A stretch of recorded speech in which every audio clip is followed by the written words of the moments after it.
custo de vida, emprego e desemprego, cesta básica, tarifas públicas, salário mínimo.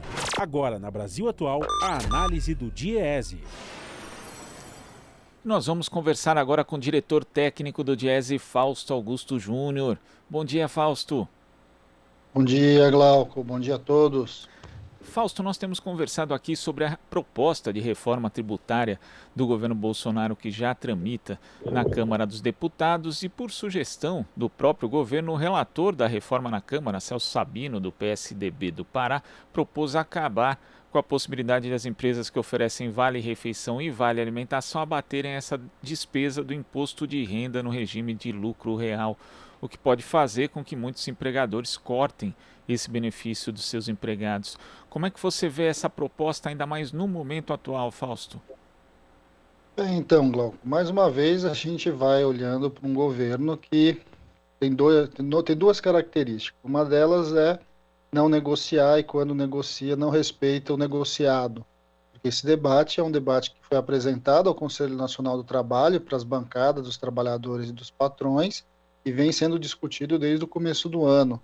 E no meio dessa discussão, ou seja, já estava no final da discussão do decreto, o decreto foi colocado em consulta pública, um conjunto de entidades colocou a sua posição, inclusive as entidades dos trabalhadores, junto lá à Secretaria Especial de Trabalho, e aí, de repente, o governo simplesmente joga no lixo toda a discussão que foi feita ao longo desse ano todo e resolve fazer a fim do que lhe interessa no final das contas, que é, mais uma vez, na dúvida, ou quando ele está apertado nas contas, ele busca retirar algum direito dos trabalhadores.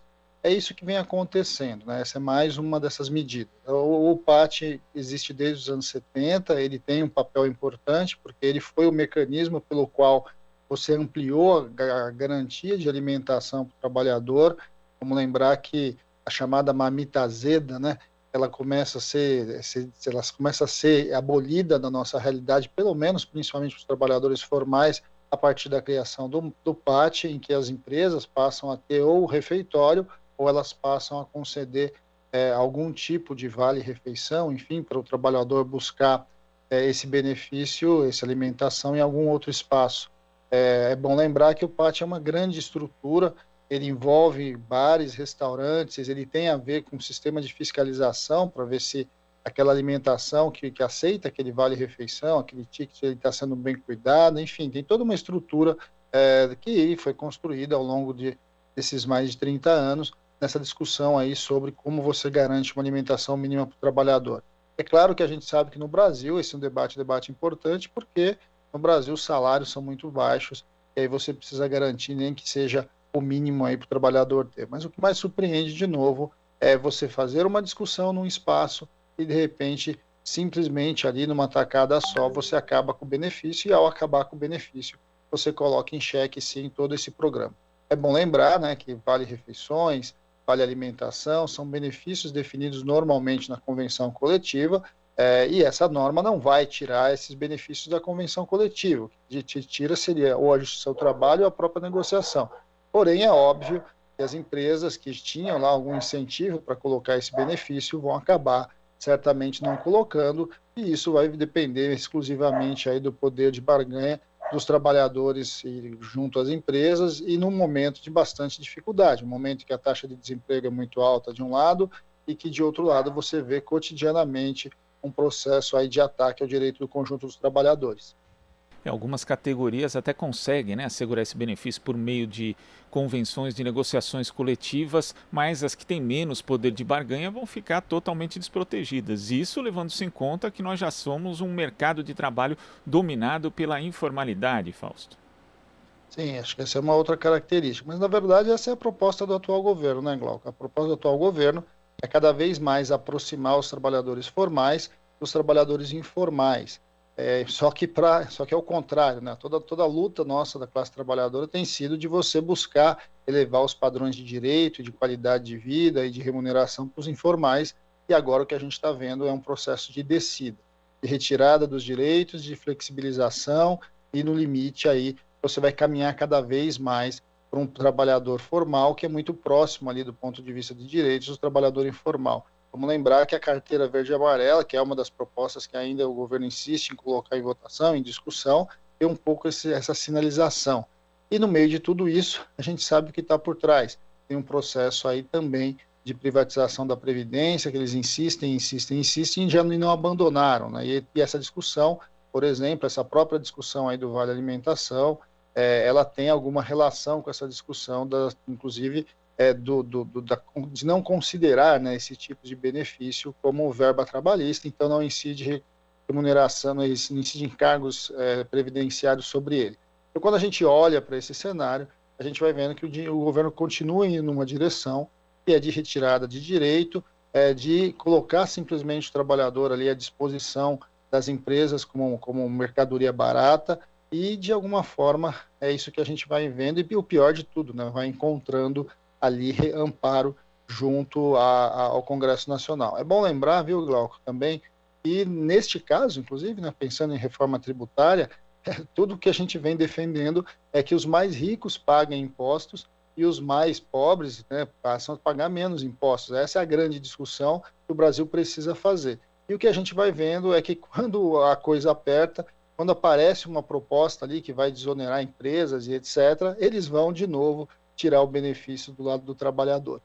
Ou seja, né, na dúvida, você cobra mais impostos dos mais pobres, você tira benefícios dos mais pobres para colocar na mão dos mais ricos, para colocar na mão das empresas, para colocar na mão daqueles que historicamente já pagam muito pouco imposto no país. Isso é um pouco a sinalização que o atual governo dá do tipo de reforma tributária que ele vem defendendo, vem construindo, e que no fundo, por mais que ele diga o oposto disso, ou tenta argumentar, ele caminha numa visão liberal, de concentração de renda, de retirada de direitos, de enfraquecimento da luta dos trabalhadores, no final das contas, aí, mais uma vez, o chamado Brasil dos 30%. Né?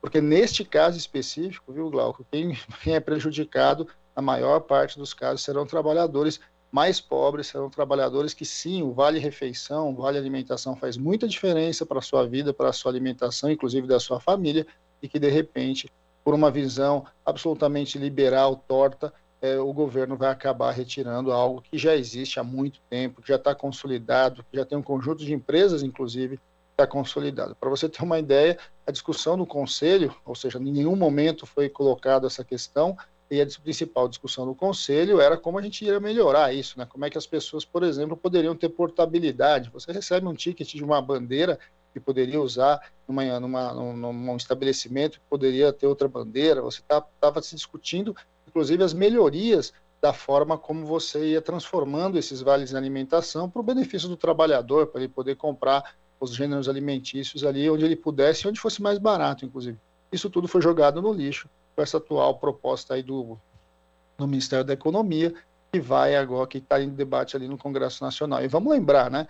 Depois aí do chamado superministério, a Secretaria Especial do Trabalho é um braço do Ministério da Economia, ou seja, o próprio Ministério da Economia, então, ele negocia uma coisa com os trabalhadores e com os empresários e encaminha outra para o Congresso Nacional, ou seja, claramente, é um governo que cada vez tem menos confiança no seu princípio negocial, da sua ideia de diálogo, que a gente já sabia há muito tempo que não tinha, e que ele tenta manter as aparências, mas que cada vez mais vai ficando comprovado que pouco importa o que os trabalhadores, ou seja, o que a mesa tripartite discuta. O que interessa o seu projeto, e o seu projeto vai sendo implementado, e essas negociações acabam sendo simplesmente balões de ensaio e ali cortinas de fumaça para depois, no final das contas, eles implementarem o que eles querem. Fausto, e além dos prejuízos diretos que o trabalhador pode ter ao perder o Vale Alimentação e o Vale Refeição, ainda há outros impactos, né? Projeções feitas pela Associação Brasileira de Benefícios ao Trabalhador calcula que o número de estabelecimentos gerados devido a esse tipo de incentivo poderia despencar dos atuais 200 mil para 100 mil em 2 anos. Então, em 2 anos, eles cairiam pela metade. E nós falamos de um setor bastante fragilizado por conta da pandemia, e que é crucial, inclusive, para a geração de empregos na área de serviços. Além disso, também, né, se isso acontecer, Fausto, vai diminuir a arrecadação para o próprio governo federal e também para os governos municipais e estaduais, prejudicando aí o Estado brasileiro. Então, quer dizer, é algo que, no sentido lógico, não tem o mínimo cabimento, Fausto. Olhando ali os dados, realmente é difícil de entender, só mesmo por essa lógica de beneficiar alguns poucos, esse tipo de proposta do governo. Bem, vamos lembrar, né, Glauco, qualquer um de nós aqui que vai almoçar todos os dias em algum bar, em algum restaurante, sabe como que esse setor aí de auxílios, ele minimamente está estruturado, né? São milhões e milhões de trabalhadores, não só nos bares, mas também nas empresas aí de cartão, né, de benefícios, que de alguma forma vão abastecendo e vão minimamente fazendo esse sistema funcionar. É um sistema bastante complexo, é um sistema que gira muito recurso, é importante dizer isso, quer dizer, você passa muito dinheiro por meio dessas maquininhas e que de repente simplesmente deixa de existir, ou seja, simplesmente por uma tacada só, por uma visão muito específica ali de um grupo de técnicos e o atual ministro, você simplesmente destrói todo um segmento, né? Então, não é só o setor de bares, mas é todos os setores de benefícios que foi construído em cima dessa questão. E é óbvio, né, se o trabalhador não tiver o vale alimentação, o vale refeição, nós vamos voltar para o mundo da marmita. E a gente sabe o que isso significa na maior parte dos casos, né, tanto do ponto de vista da marmita azeda, quanto da baixa condição e da baixa qualidade da comida. Agora, esse é um dilema que, sinceramente, para esse pessoal não faz muita diferença, porque para eles isso é um problema direto do trabalhador, e o trabalhador que hoje já não consegue mais comprar, que tem o mesmo carrinho de supermercado que ele tinha em outrora, mais uma vez, provavelmente vai perder mais um benefício. Quer dizer, para eles o mercado vai predominar, e como o mercado vai predominar, então, tudo bem, esse negócio vai se acomodar, e no final das contas os trabalhadores vão comer a sua marmita mesmo ali sentado na guia, e afinal de contas é isso que esse governo defende. Então é bom para a gente pensar um pouco quando a gente está fazendo essas discussões para tentar compreender o que é de fato real e o que é de fato simplesmente balão de ensaio. Esse governo o tempo todo ele faz isso, ele coloca uma proposta em alguns espaços que ele diz que são espaços tripartites e depois simplesmente ele joga no lixo, coloca aquilo que ele acha que ele quer, aquilo que de novo sempre vai prejudicar os trabalhadores. Nesse caso, tem muita gente aí preocupada. O setor de bares e restaurantes está muito preocupado, o setor de benefícios está bastante preocupado, e a gente espera que essa pressão do Congresso Nacional possa alterar e reverter essa situação. Mas, aparentemente, se for a depender do governo, a depender do atual relator, isso não vai acontecer.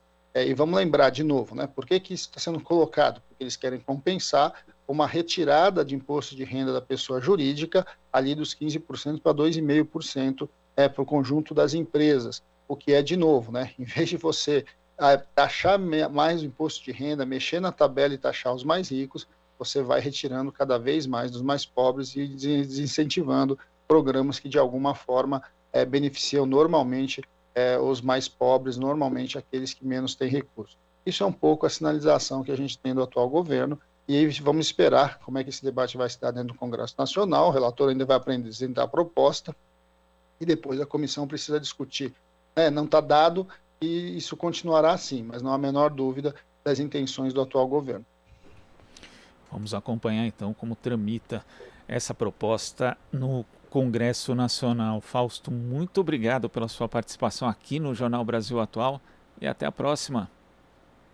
Bom dia a todos novamente, Glauco. E a gente se vê daqui 15 dias, a gente ainda vai entrar naquele período de férias, né? Aquele período que todo trabalhador tem o seu direito. A gente volta aqui daqui 15 dias a conversar com vocês, mas outros técnicos passarão aí pelo programa, conversando um pouquinho sobre as questões importantes para o mundo do trabalhador, que é o trabalho do DIEESE, né? De novo, então, boa noite, bom dia. Descanso mais que merecido, Fausto. Boas férias para você. Conversamos aqui com o diretor técnico do DIEESE, Fausto Augusto Júnior. Você está ouvindo Jornal Brasil Atual. As notícias que os outros não dão.